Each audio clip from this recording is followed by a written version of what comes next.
கிச்சன்லேருந்து உங்கள் சசிரேகா சுந்தர். இன்றைக்கி பாசுமதி ரைஸை வச்சு ஒரு தக்காளி சாதம் செஞ்சு காட்ட போகிறேன். இது பார்த்தீங்கன்னாக்கா நம்ம பிரியாணியே தோக்கடிக்கிற அளவுக்கு டேஸ்ட்டு சூப்பராக இருக்கும். என்னென்ன பொருள்லாம் வச்சுருக்கேன்னு பார்க்கலாம் வாங்க. 1/2 கிலோ பாசுமதி அரிசி எடுத்து ஒரு அரை மணி நேரம் ஊற வச்சு தண்ணியை வடிகட்டி எடுத்து வச்சுருக்கிறேன். இஞ்சி பூண்டு பேஸ்ட்டு பார்த்தீங்கன்னா எப்பயுமே நம்ம 1 டேபிள் ஸ்பூன் போடுறோம்னாக்கா அது கூடுதலாக போடணும். இதுக்கு பார்த்தீங்கன்னா கூடுதலாக போட்டால் சுவை வந்து நம்ம கூடுதலாக இருக்கும். 1 டேபிள் ஸ்பூன் வந்து முந்திரி பருப்பு எடுத்து வச்சுருக்கேன். ஆப்ஷன் தான் இது, தேவைப்பட்டால் நீங்கள் போடலாம், இல்லைன்னா விட்டுடலாம்.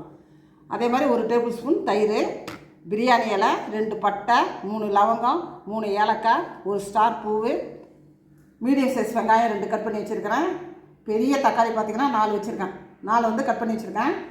தக்காளி தான் இது மெயினே பார்த்திங்கன்னா. அதனால் தக்காளி வந்து நம்ம நிறைய போட்டால் தான் டேஸ்ட்டு வரும். சும்மா 1-2 போட்டிங்கனாக்கா சுவை வராது. அதனால் நல்லா பெரிய தக்காளியாக பார்த்திங்கன்னா 4 தக்காளி கட் பண்ணி வச்சுருக்கேன். ஒரு 1/4 மூடி பார்த்திங்கனாக்கா எலுமிச்சம்பழம், 2 பச்சை மிளகாய் பெரிய சைஸாக நான் 2ஆக கட் பண்ணி வச்சுருக்கேன். கொத்தமல்லி தழை, புதினா, கரம் மசாலா வந்து 1/2 டீஸ்பூனு, தனி மிளகாய்த்தூள் 1 டீஸ்பூனு, கல் உப்பு, எண்ணெய் தேவைக்கேற்ப எண்ணெய், 1 டேபிள் ஸ்பூன் வந்து நெய், மஞ்சத்தூள். இவை தான் வந்து தேவையான பொருட்கள். எப்படி செய்யலாம் பார்க்கலாம் வாங்க. அடுப்பை தச்சாச்சு. அதுக்கு மேலே நம்ம குக்கரை வச்சுட்டோம். அதில் பார்த்திங்கன்னா நல்லா சூடு ஏறி போச்சு.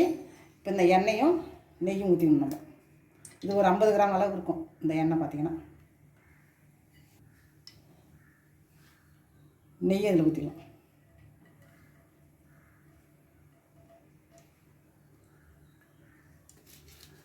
நெய் நல்லா காஞ்சிட்டு இந்த பிரியாணி இலையை போட்டுக்கோம். இந்த பட்டை நம்ம ஏலக்காய் ஸ்டார்ப்பு எல்லாத்தையும் போட்டுக்கோம்.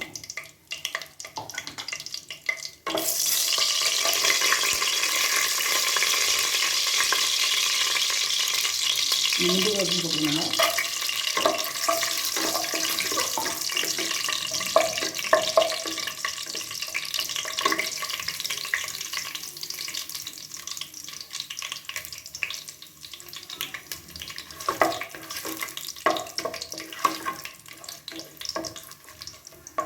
இப்போ நம்ம வெங்காயத்தை சேர்த்துக்கலாம்.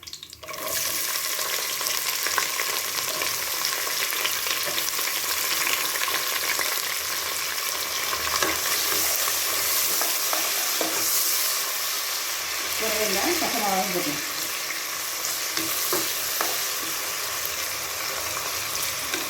வெங்காயம் வதங்கும் போதே இஞ்சி பூண்டு பேஸ்ட்டு நம்ம சேர்த்துக்கணும். 2 ஒன்றா சேர்த்து நல்லா வதக்கணும். இஞ்சி பூண்டு பார்த்திங்கன்னா அந்த பச்சை வடை போகிற வரைக்கும் நல்லா வதங்கணும். வெங்காயம் நல்லா கோல்டன் ப்ரௌன் கலரில் வரணும். அது வரைக்கும் நல்லா வதக்கணும். இப்போ நம்ம புதினா சேர்த்துக்கணும். புதினா சேர்த்து நல்லா வதக்கணும். இப்போ கட் பண்ணி வச்சுருக்க தக்காளி நம்ம சேர்த்துக்கணும்.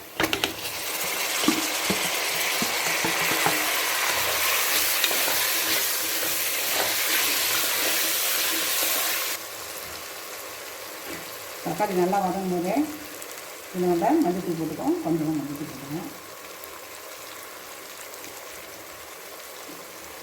இந்த 1 டீஸ்பூன் வந்து மிளகாத்தூள், தனி மிளகாத்தூள் எடுத்து வச்சுருக்கோம்ல, அதையும் சேர்த்துக்கோம். நான் ஏற்கனவே நான் பெரிய பச்சை மிளகா 2 போட்டு வச்சுருக்கோம். அதுலேயும் காரம் இருக்கும். மிளகாத்தூளையும் காரம் அதனால மிளகாத்தூள் பார்த்திங்கன்னா 1 டீஸ்பூன் தான் நான் போட்டுருக்கோம். கரம் மசாலா 1/2 டீஸ்பூன். இதுலேயும் காரம் இருக்கும். பார்த்திங்கன்னா கரம் மசாலையும் காரம் இருக்கும்.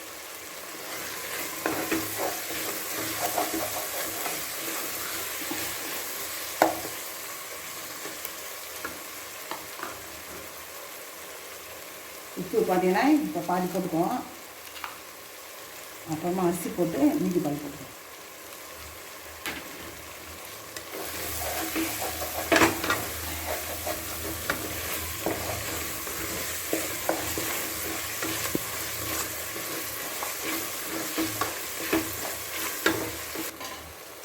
இப்போ தயிர் அதில் சேர்த்து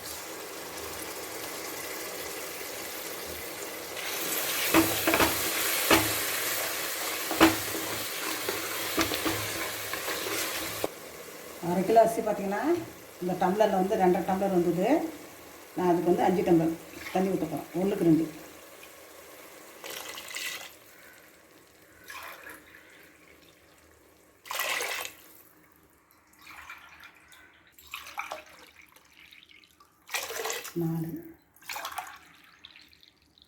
5. இப்போ நல்லா கொதி வந்து தான் அரிசி போடணும். மூடி எடுத்துருவோம்.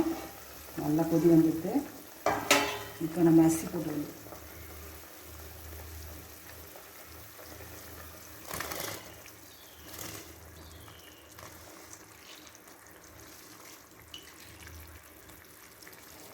இப்படியே பாதி உப்பு போட்டோம். நம்ம மீதி உப்பையும் இப்போ போட்டுக்கலாம்.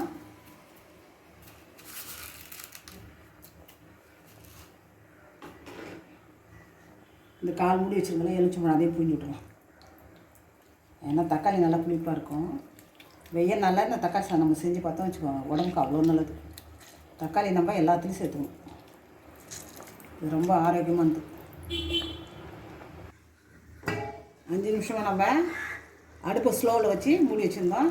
இப்போ பார்த்திங்கன்னா நல்லா தண்ணியெலாம் சுண்டி இருக்குது. இப்போ நம்ம வந்து ஒரு 2 விசில் வச்சு எடுத்து வந்துட்டோம். 2 விசில் வச்சு நம்ம ஆஃப் பண்ணிவிட்டு அதுக்கப்புறம் ஒரு 10 நிமிஷம் வச்சு தந்தோம்னா சூப்பராக தக்காளி சாதம் ரெடி ஆகிடும்.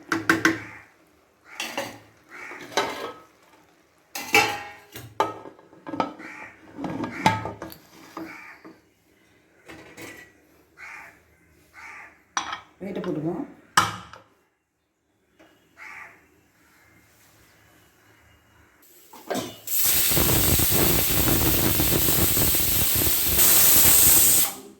ரெண்டு விசில் அடிச்சுட்டு இப்போ நம்ம கேஸ் ஆஃப் பண்ணிடுறோம். ஒரு 10 நிமிஷம் வச்சு திறந்து பார்ப்போம். 10 நிமிஷம் வச்சு இப்போ திறந்து பார்த்துருவோம்.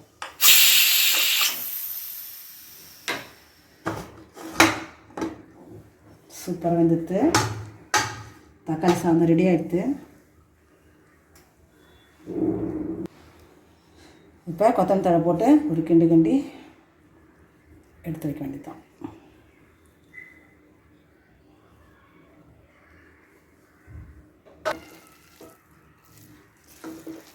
சூப்பராக வந்துடுது.